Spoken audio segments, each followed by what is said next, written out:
Cipher पहले नहीं था गवर्नमेंट की नज़र में, फिर साइफर की तो कोई अहमियत ही नहीं थी, फिर साइफर डॉक्यूमेंट गायब होने का दावा किया गया, फिर यह कहा गया कि इसके साथ 2000 बोतलें भी उठा कर ले गए हैं खान साहब। जमीन साइफर एक हकीकत थी, एक हकीकत है। वो एक मंजे हुए सफारतकार का कम्युनिकेशन था। बच्चागाना बातें हों, फिर कह देना कि जो गायब हो गया, अभी कहाँ गायब हो गया, कैसे गायब हो सकता है। साइफर पहले नहीं था गवर्नमेंट की नज़र में, फिर साइफर की तो कोई अहमियत ही नहीं थी, फिर साइफर डॉक्यूमेंट गायब होने का दावा किया गया, फिर यह कहा गया कि इसके साथ 2000 बोतलें भी उठा कर ले गए हैं खान साहब। तो ये किस तरह के हम एरा में रह रहे हैं? पहले तो ये साइफर मिथ का बता दीजिए। हालांकि मैं खुद आई विटनेस हूं, जो 9 और 10 अप्रैल की दरमियानी रात हुआ पीएम हाउस के अंदर, पीएम ऑफिस के अंदर, मैं उधर मौजूद था। लेकिन इवन देन, क्योंकि आज आप मौजूद हैं, मौके की मुनासबत से पूछना भी ज़रूरी है, क्या है साइफर का मामला, है क्या? जमीन साइफर एक हकीकत थी, एक हकीकत है। वो एक मंजे हुए सफारतकार का कम्युनिकेशन था, कॉन्फिडेंशियल कम्युनिकेशन था जो उन्हें भेजा, और वो उसकी नौयत इस किस्म की थी और उसकी अहमियत उनकी नज़र में इतनी थी कि उन्होंने सिफारिश की कि डिमाश किया जाए। उसकी अहमियत इतनी थी कि उसके लिए नेशनल सिक्योरिटी कमेटी के इजलास बुलाए गए, उस पर तबादला ख्याल हुआ, जो पहला इजलास हुआ था, जो पहला हुआ। उसके बाद इस मौजूदा हुकूमत ने भी बुलाया ना। सर अब मैं हैरान हूँ कि इस हुकूमत का जो पोजीशन है वो शिफ्ट करती रही है। पहले तो उस इजलास पे आ जाए। सॉरी, मैं आपकी बात काट रहा हूँ। उसमें क्या चीज़ निकली थी? साजिश की बात हुई थी या मुदाखलत की?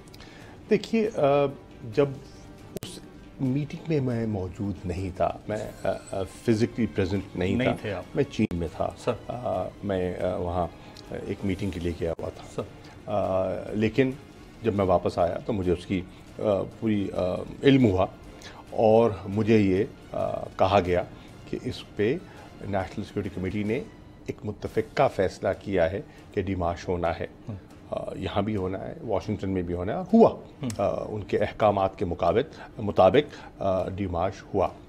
देखिए, मैं हैरान ये हूँ कि पहले आपने देखा कि बहुत से लोगों ने कहा कि ये तो एक मनगढ़ंत सी चीज़ है, ये तो बनाई गई है। गलत बात थी। आपने इस पे बिलावल की गुफ्तगू भी सुनी, जी बिल्कुल। आपने PMLN वालों की गुफ्तगू भी सुनी, ठीक है। और फिर जैसे जैसे चीज़ आगे बढ़ती चली गई, फिर उसको तस्लीम भी किया गया, उसके जो हकीकत है उसको एक्नॉलेज भी किया गया जी, और मदाखलत का भी जिक्र किया गया। वो तो लिखा हुआ है उसमें, लिखा है स्ट्रॉन्ग इंटरफेरेंस। अच्छा, अब अगर कुछ नहीं था तो फिर डिमाश की जरूरत क्या थी?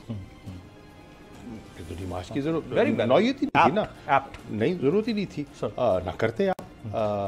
कहते ये तो एक रूटीन का साइफर, अगर रूटीन का एक साइफर होता तो फिर उसकी जो नॉन सर्कुलेशन क्यों होती, वो क्यों उसमें ये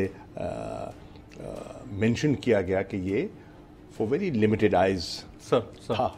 कोई वजह होगी ना भाई। हाँ जी, यानी डीक्लासिफाई नहीं करना उसको, ये कहा गया। मतलब नहीं, उन्होंने कहा कि ये मतलब कि महदूद लोगों तक रहे। ये कोई आम साइफर नहीं है। साइफर तो आते रहती हैं, टेलीग्राम्स आती हैं और हमारे सफारतकार लिखते हैं। हमें अच्छी तरह याद है कि हमें बुलाया गया था 9 और 10 अप्रैल की दरमियानी रात, और ये डिसाइडेड था कि हमें दिखाया जाएगा, लेकिन वो सिचुएशन ऐसी हो गई कि ना अरशद भाई ने बड़ा इंसिस्ट किया था आपसे, हम सबसे। और फिर आप देखें, फिर ये कह देना, मतलब बच्चागाना बातें हुई, फिर कह देना कि जो गायब हो गया, अभी कहाँ गायब हो गया, कैसे गायब हो सकता है? मुल्क के प्रेसिडेंट के पास, चीफ जस्टिस पाकिस्तान के पास, चेयरमैन सेनेट के पास, स्पीकर नेशनल असेंबली के पास, फॉरेन ऑफिस के अंदर, मतलब कहाँ गायब हो गया? तो फिर उन्होंने कहा जब इन्वेस्टिगेशन करना चाहते हैं कर लीजिए।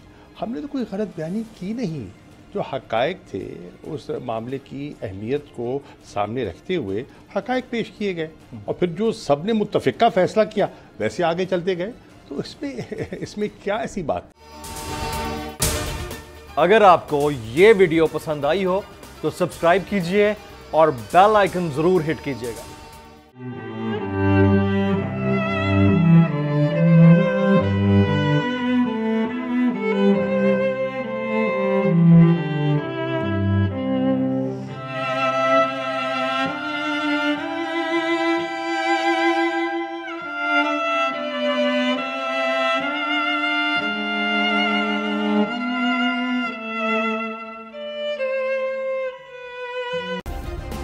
सब्सक्राइब करें और बेल दबाएं ताकि कोई खबर रह न जाए।